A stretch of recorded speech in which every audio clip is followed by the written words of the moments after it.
Halo teman-teman semuanya. Seperti yang di judul ya, di sini saya akan mereview buku dari salah satu karya Adam Grant. Di sini ya, saya akan menceritakan atau mereview buku berjudul Think Again.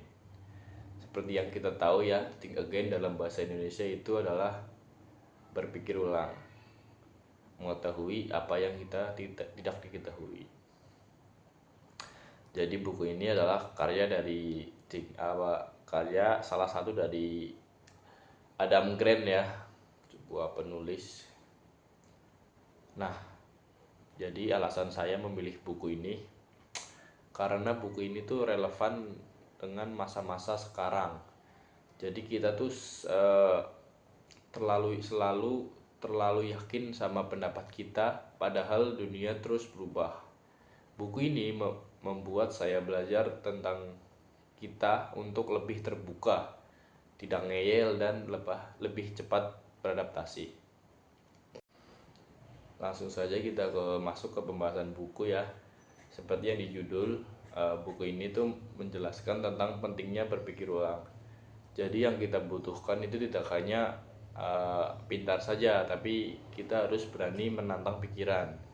Penulis juga atau Adam Grant menjelaskan bahwa orang yang sukses itu bukan orang yang hanya tahu aja, tetapi orang yang berani berpikir ulang. Di sini saya sudah merangkum beberapa poin ya dari buku ini. Poin-poin utama. Langsung saja ke poin pertama, yaitu berpikir ulang adalah tanda kekuatan, bukan kelemahan. Jadi di buku ini Adam Grant mengajak kita meninggalkan mindset selalu benar, karena menurut dia orang yang berani berubah pikiran itu justru lebih kuat, bukan mengecut. Grant memakai istilah scientist mindset, yaitu kita lihat opini orang menjadi hipotesis. Kalau salah ya kita perbaiki, bukan disalahkan. Nah, ini membuat pikiran kita lebih fleksibel dan tidak kaget sama perubahan. Selanjutnya yang kedua itu keraguan adalah bahan bakar bagi pembelajaran. Seperti yang kita tahu ya, ketika kita ragu pasti kita dicap oleh yang lain salah, jelek, atau plin-plan ya, karena ragu-ragu. Padahal penulis menegaskan bahwa keraguan itu penting, karena dari situlah kita mau belajar. Dengan mempunyai confident humility, percaya diri tapi sadar bisa salah, kita jadi lebih terbuka sama informasi baru.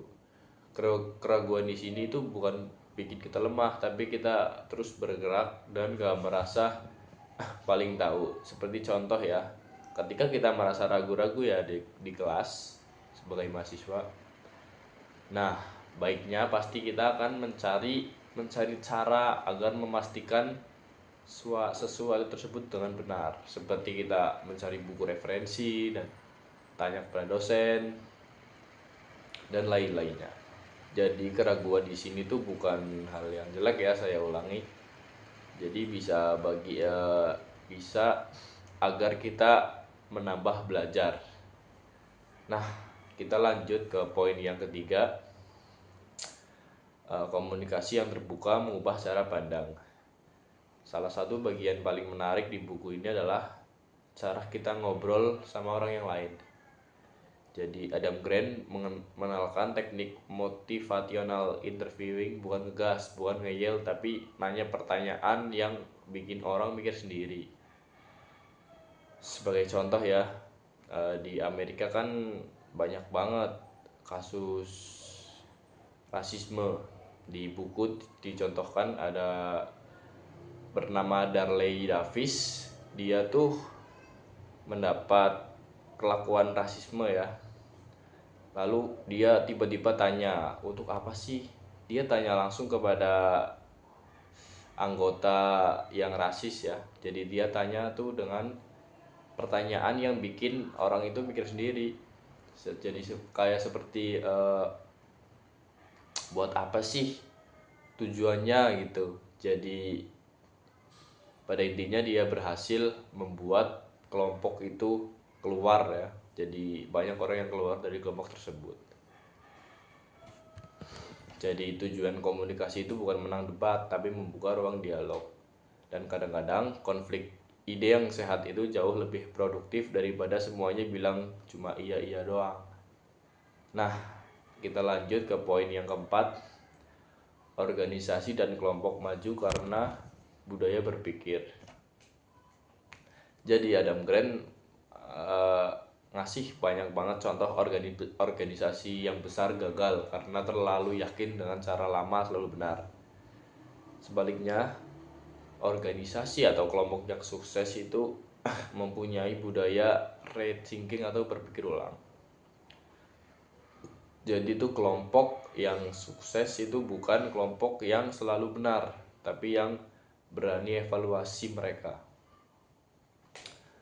Jadi mereka yang nggak takut bilang aku nggak yakin ini benar, bosnya terbuka sama kritik, dan mereka sering mencoba hal baru meskipun berisiko.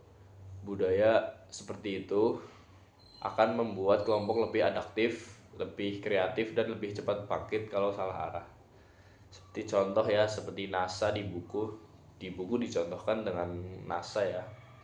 Jadi NASA tuh sempat mengalami kegagalan, tetapi mereka tidak pernah evaluasi. Jadi mereka selalu mencoba dan gagal. Jadi itulah merupakan pentingnya evaluasi di dalam kelompok. Selanjutnya ada berpikir ulang adalah keterampilan hidup di masa depan. Jadi pada zaman sekarang ya, pengetahuan itu cepat banget basi. Cara kerja yang bagus hari ini mungkin udah besoknya ketinggalan. Jadi penulis atau Adam Grant mengatakan bahwa yang menang itu bukan orang yang paling pintar, tapi orang yang paling cepat belajar ulang. Kemampuan berpikir ulang membuat kita relevan, lebih siap sama perubahan, dan lebih matang ngambil keputusan. Jadi di kehidupan mahasiswa pun dulu mungkin standar lulus itu hanya IP yang tinggi ya, tapi sekarang yang dibutuhkan itu seperti kerjasama, kemampuan komunikasi, dan lain-lainnya pada kehidupan pekerjaan. Jadi tidak selalunya standar itu sama. Jadi kita tuh harus mengutamakan keterampilan berpikir ulang. Karena dengan itu kita akan cepat evaluasi ya dengan zaman yang berubah-ubah.